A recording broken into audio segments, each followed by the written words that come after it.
Hi friends, இன்றைக்கி நம்ம பார்க்க போகிறது ரொம்பவே இன்ட்ரெஸ்டிங்கான வீடியோ. அதாவது இன்றைக்கி நம்ம பார்க்க போகிற டாபிக் வாஷிங் மெஷினில் ஃப்ரண்ட் லோடிங் பெஸ்ட்டாக இல்லை டாப் லோடிங் பெஸ்ட்டாக. அதுலேயே இன்னும் 2 டைப்ஸ் இருக்குது. அதாவது செமி ஆட்டோமேட்டிக் நல்லா இருக்குமா இல்லை ஃபுல்லி ஆட்டோமேட்டிக் நல்லா இருக்குமா, இது எல்லாத்தையும் நம்ம ஒரு வாஷிங் மிஷின் வாங்குறதுக்கு முன்னாடி அனலைஸ் பண்ணிவிட்டு போய் கடையில் பார்க்குறது நல்லது. ஏன்னா நம்ம அங்கே போனதுக்கப்புறம் டைரெக்டாக போய் பார்த்தோன்னா நமக்கு அவங்க சொல்கிற எல்லாமே பெஸ்ட்டுன்னு தான் தோணும். ஸோ ஃபஸ்ட்டே நம்ம அனலைஸ் பண்ணி பார்த்துட்டு வாங்க போகிறது பெஸ்ட்டு. ஸோ இன்றைக்கி நம்ம பார்க்க போகிற வீடியோ அந்த அனாலிசிஸ் தான். சரி, வாங்க நம்ம வீடியோக்குள்ளே போகலாம். ஃபஸ்ட்டு நம்ம செமி ஆட்டோமேட்டிக் வாஷிங் மிஷின் பெஸ்ட்டாக இல்லை ஃபுல்லி ஆட்டோமேட்டிக் வாஷிங் மிஷின்ஸ் பெஸ்ட்டாக அப்படின்றத பார்ப்போம். ப்ரைஸ் வைஸ் பார்த்தோம் அப்படின்னா செமி ஆட்டோமேட்டிக் வாஷிங் மிஷின் தான் லெஸர் ப்ரைஸ்.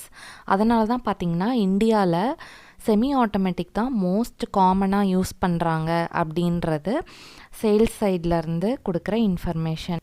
நெக்ஸ்ட்டு பார்த்திங்கன்னா வாட்டர் கன்சம்ப்ஷன், அதாவது எவ்வளோ தண்ணி செலவாகும் அப்படின்னு பார்த்தோன்னா செமி ஆட்டோமேட்டிக்கில் தான் கம்மியான தண்ணி செலவாகும். பிகாஸ் நம்ம மானிட்டர் பண்ணிக்கலாம், அதாவது இவ்வளோ தண்ணி போதும் இது துவைக்கிறதுக்கு அப்படின்னு சொல்லிட்டு நம்மளாவே மேனுவலாக ஸ்டாப் பண்ணிவிட்டு அடுத்து வாஷ்ன்றதை நம்ம கொடுத்துக்கலாம். ஸோ தண்ணி நமக்கு எவ்வளோ தேவையோ அதை நம்ம யூஸ் பண்ணிக்கிறதுனால தண்ணி இதில் தான் கம்மி செலவாகுது. நெக்ஸ்ட்டு பார்த்திங்கன்னா டிட்டர்ஜென்ட்டுமே பார்த்திங்கன்னா இதில் தான் கம்மி டிட்டர்ஜென்ட் போட்டாலே போதும். செமி ஆட்டோமேட்டிக்கு வாஷ் பண்ண எந்தளவு இது கன்வீனியண்ட்டாக இருக்கும் அப்படின்னு பார்த்திங்கன்னா ஃபுல்லி ஆட்டோமேட்டிக்கை விட இது கம்மி தான். பிகாஸ் நம்ம அப்பப்போ மானிட்டர் பண்ணிகிட்டே இருக்கணும். ப்ளஸ் ஃபஸ்ட்டு வாஷரில் இது துணியை துவைச்சிரும். இங்கே மேலேயே பார்த்திங்கன்னா இமேஜில் 2 ட்ரம் இருக்கும். அதாவது ஒன்று வாஷர், இன்னொன்று ட்ரையர் டப்பு. இப்போ நம்ம வாஷ் பண்ணதுக்கப்புறம் துணியெல்லாம் எடுத்து ட்ரையர் டப்பில் போடணும். அதுக்கப்புறம் தான் அது ட்ரை ஆகும். தண்ணியும் நம்ம மானிட்டர் பண்ணிகிட்டே இருக்கணும். ஸோ இது கன்வீனியன்ட் வைஸ் நமக்கு ஒரு கம்மி ரேங்கிங் தான் இதுக்கு கொடுக்க முடியும். நெக்ஸ்ட் பார்த்திங்கன்னா மெயின்டெனன்ஸுமே இது கொஞ்சம் கஷ்டம். அதாவது எனக்கு இடம் கன்ஸ்ட்ரெயின்ஸ் இருக்குது அப்படின்றவங்களுக்கு கஷ்டம். ஏன்னா இதில் 2 டப் இருக்கனால கொஞ்சம் சைஸ் பல்காக இருக்கும். ஸோ நீங்கள் இடம் பார்த்து வச்சுக்கணும். ஓகே, நம்ம நெக்ஸ்ட்டு ஃபுல்லி ஆட்டோமேட்டிக் பற்றி பார்ப்போம்.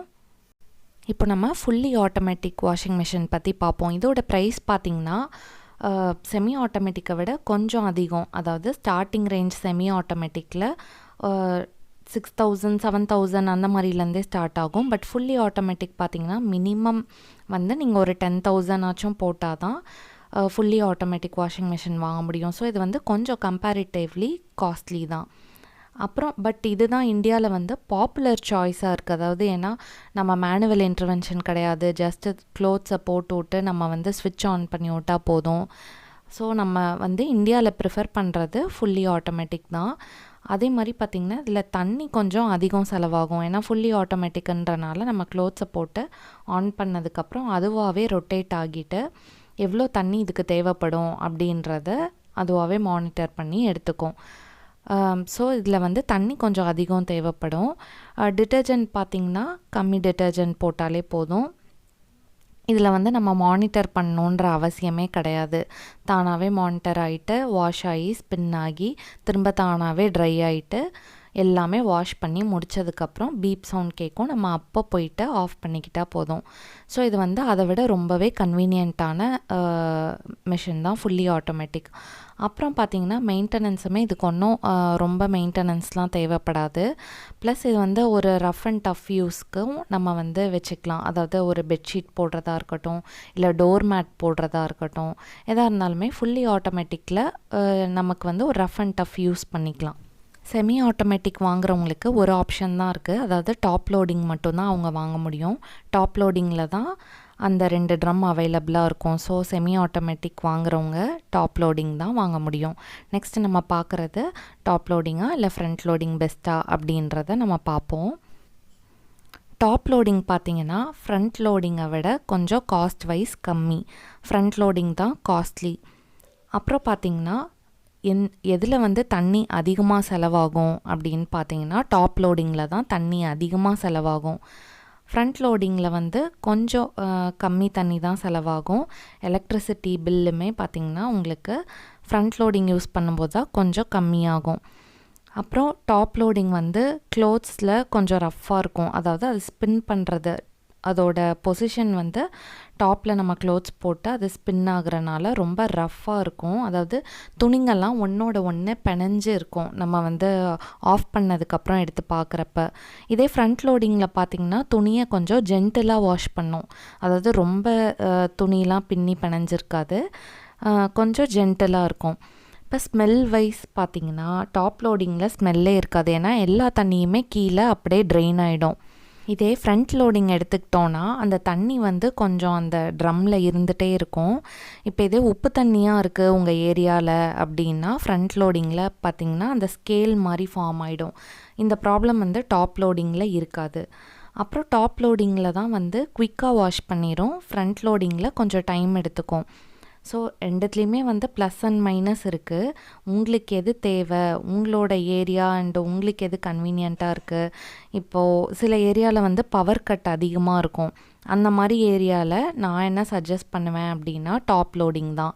ஏன்னா இப்போ வந்து வாஷ் பண்ணிகிட்டு இருக்கும்போது ஃப்ரண்ட் லோடிங்கில் நடுவில் பவர் கட் ஆகிடுச்சுன்னா உங்களால் அந்த டோரை வந்து ஓப்பனே பண்ண முடியாது.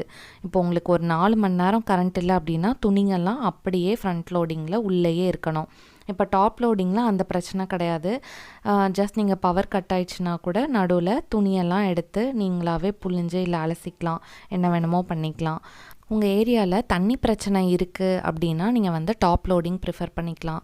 இப்போது சம்மர்லலாம் பார்த்தீங்கன்னா தண்ணி வந்துட்டு இருக்கும்போது பாதியிலேயே நின்றுடும். இப்போ ஃப்ரண்ட் லோடிங்காக இருந்தால் உங்களால் உள்ளே இருக்க துணியையும் எடுக்க முடியாது, தண்ணி அடுத்து எப்போ ஃபில் ஆகுதோ அது வரை நீங்கள் வெயிட் பண்ணிகிட்டே இருக்கணும். இப்போ வந்து டாப் லோடிங் அப்படின்னா நீங்களாகவே வாட்டரை வந்து எக்ஸ்டர்னலாக ஃபில் பண்ணிக்கலாம். அதாவது வெளியேருந்து பாத்திரத்துலேருந்து ஊற்றி நீங்களாகவே ஆன் பண்ணி வாஷ் பண்ண வச்சிடலாம்.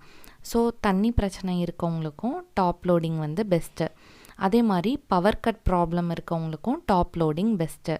காஸ்ட் வைஸும் எனக்கு வந்து கம்மி காசு செலவு பண்ணி மெஷின் வாங்கினா போதும் அப்படின்னு நினைக்கிறவங்களுக்கும் டாப் லோடிங் பெஸ்ட்டு. அப்போ ஃப்ரண்ட் லோடிங் யாருக்கு தான் பெஸ்ட்டு அப்படின்னு பார்த்தோம். பவர் கட் இஷ்யூ கிடையாது, இல்லை தண்ணி ப்ராப்ளம் வந்து எதுவும் கிடையாது அப்படின்றவங்க ஃப்ரண்ட் லோடிங் ப்ரிஃபர் பண்ணிக்கலாம். ஏன்னா க்ளோத்ஸ் வந்து டாப் லோடிங்கை விட ஃப்ரண்ட் லோடிங்கில் தான் நல்லா க்ளீனாக வாஷ் பண்ணி கொடுக்கும் அப்படின்னு சொல்லியிருக்காங்க.